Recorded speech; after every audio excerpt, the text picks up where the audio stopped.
Okay, the Miami Dolphins have a situation where you got somebody like Richie Incognito and Jonathan Martin. Everybody who knows the situation, Jonathan Martin is a guy, black guy, he's getting bullied by some great big white dude on the football team. To the point where Jonathan Martin took voicemails that he had and reported them, and he refused to show up for practice and stuff like that. Now we have a situation where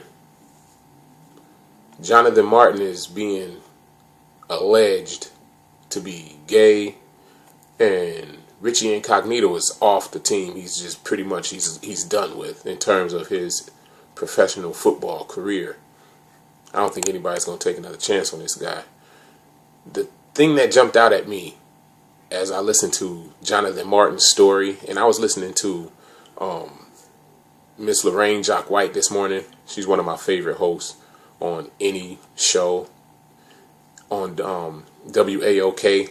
As a matter of fact, if you don't have TuneIn Radio, you should definitely get TuneIn Radio and pull up WAOK. Trust me, if you don't have any kind of like black progressive radio or media anywhere close to where you live, you'll get it from there and you'll be hooked. But anyway, I respect her a lot, and it seemed like she was pushing more to the idea of him being gay or somehow something being wrong with him because Jonathan Martin was getting bullied.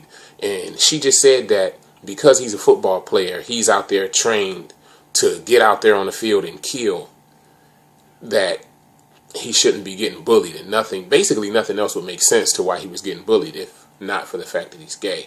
And I'm going to sit up here and pretty much refute that, because I think that idea is a little bit, not only is it off base, but it also shows something deeper that we have in our society here in America, which we seem to not share with any other nation in this country, except for like spots in the Middle East, where victims of certain types of wrongdoing in this society get turned into the villain of the situation, or they get turned into something that stands as something to ridicule. You know what I'm saying? And they get taken less seriously. Certain victims of certain offenses get taken less seriously. Now, here we are, this guy's getting bullied to the point where he feels like his life is in danger because, well, the cat said he'll kill him. And he's being called gay, or he's being told that he has to be gay because if not, then why would he be getting bullied? And he's being trained to kill, so that means he should be able to defend himself off the field since he's trained to kill on field. First off, they're not trained to kill, they're just trained to play football. Now, the difference between somebody playing football and getting bullied is in football, you're trained to play football. There is a set of rules that everybody else on the field knows. And when you're on the football field, you have to operate inside of the confines of those rules that are set forth for you. But out in the street, there's no rules to somebody bullying you.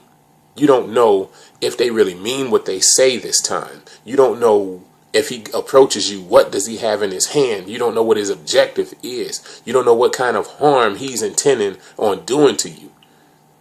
I said that to say this. Somebody who's trained to play football really well does not translate into toughness in the street, because that same cat that can play football real good can get his tail whooped, can get his ass whooped all up and down the street, off the field, because there's no rules on the street. There's no rules off the field. You're good at football because there's rules on the field. Everybody knows what everybody is allowed to do. You're just trained to do those things better, faster, and stronger than everybody else. But off the field, there's no rules. None. So I don't think less of Jonathan Martin because he got bullied off the field. I mean, if I want to think less of him, I'd question the fact that he allowed it to happen. I mean, at some point, even a sucker is going to step up for himself. You know what I'm saying? I'm talking about, man, win, lose, or draw. You get down and you scrap. That's the only thing I'm saying. I mean, but I'm speaking for myself, though. I can't take the way I view things and the way I would handle myself and put that on somebody else, because I am me and he is him. And for me, man, nah, it's not going to go down that way. It's not going to go down that way. It most definitely is not. And I would advise anybody in that type of situation to do two things. You stand up for yourself, and then you make it known. However you choose to do it, but just make sure you stand up for yourself. Make sure that standing up for yourself is a part of that equation. Because now, Jonathan Martin, even though he did the right thing, he's going to have to wear a stigma of being a tattletale and having people, you know what I'm saying, look at him sideways and call him homosexual and do all this kind of weird stuff. And he was the victim of this situation. It's not cool. So basically my whole point of this video is to point out the fact that Jonathan Martin was a victim of something he shouldn't have been a victim of. And Richie Incognito is a stone cold idiot. He's got a troubled past. He was bullied when he was small. Let's take a look at who this guy is. He was bullied when he was small. Got older, got bigger, got stronger, ended up playing football. On every single team this guy ever played football for, let's get this understood. On every single team he ever played for, he got kicked off. Guess why? For bullying. For bullying. The guy's lucky he's still alive. When he was with the Nebraska Cornhuskers, he got put off that team for bullying. So he went to Oregon. He got picked up by the Oregon Ducks. Why did he not get to play for Oregon Ducks? You guessed it.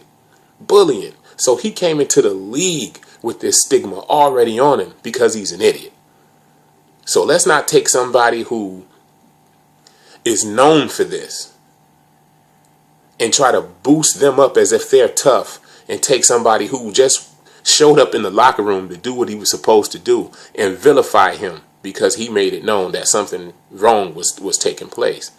This is far outside of the idea of rookies picking up a dinner tab, or rookies basically, you know what I'm saying, getting their balls busted a little bit because you're a rookie. This goes way outside of that, man. This cat, well, yeah, he's Jonathan Martin is a whole lot better than me, because I would have handled it completely different. So I'm signing off, y'all. Go cop the book. Peace.